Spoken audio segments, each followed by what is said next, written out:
Chapter 6. Stanley took a shower, if you could call it that, ate dinner, if you could call it that, and went to bed, if you could call his smelly and scratchy cot a bed. Because of the scarcity of water, each camper was only allowed a 4-minute shower. It took Stanley nearly that long to get used to the cold water. There was no knob for hot water.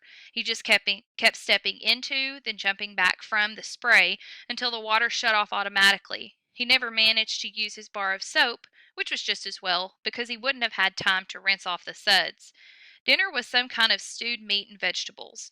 The meat was brown, and the vegetables had once been green. Everything tasted pretty much the same. He ate it all and then used his slice of white bread to mop up the juice. Stanley had never been one to leave food on his plate, no matter how it tasted. "What'd you do?" one of the campers asked him. At first, Stanley didn't know what he meant. "They sent you here for a reason."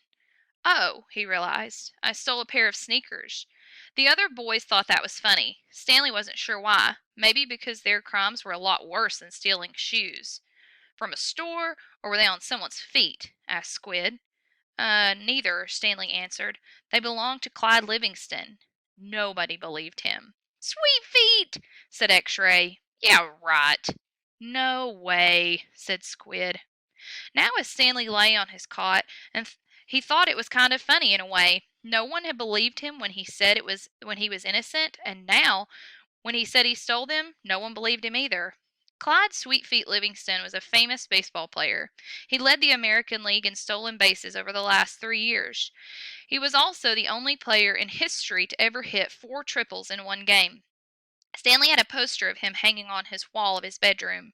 He used to have the poster anyway. He didn't know where it was now. It had been taken by the police and was used as evidence of guilt of his crime in the courtroom.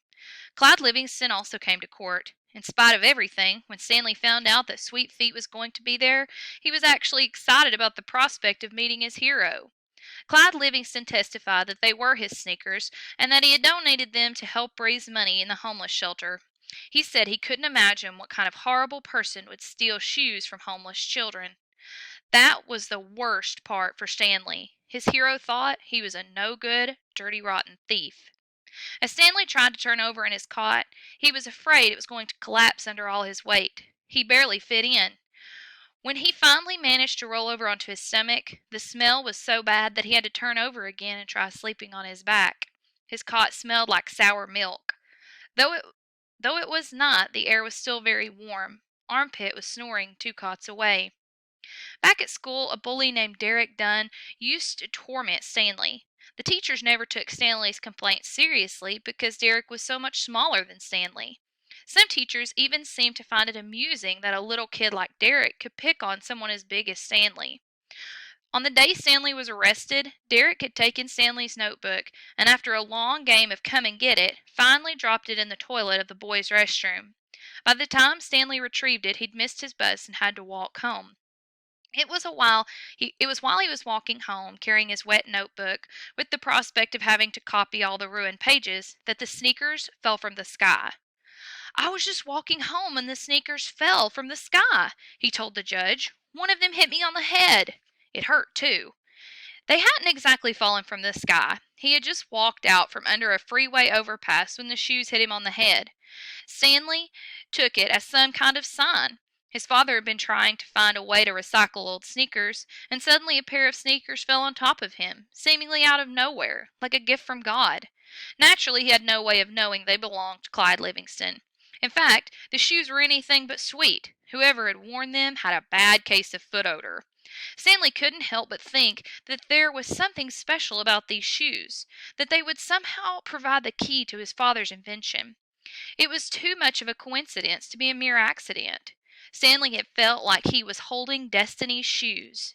He ran. Thinking back now, he wasn't sure why he ran.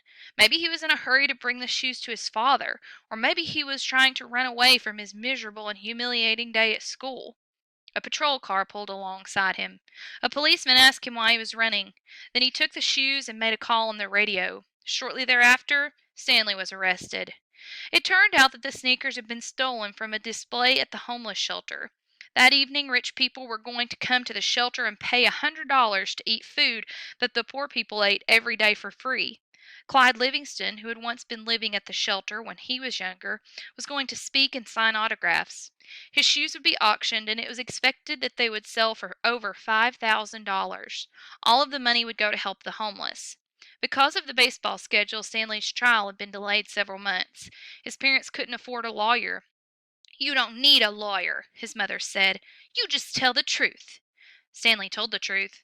But perhaps it would have been better if he had lied a little. He could have said he found the shoes in the street. No one believed they fell from the sky. It wasn't destiny, he realized. It was his no good, dirty, rotten, pig stealing great great grandfather. The judge called Stanley's crime despicable. "The shoes were valued at over $5,000.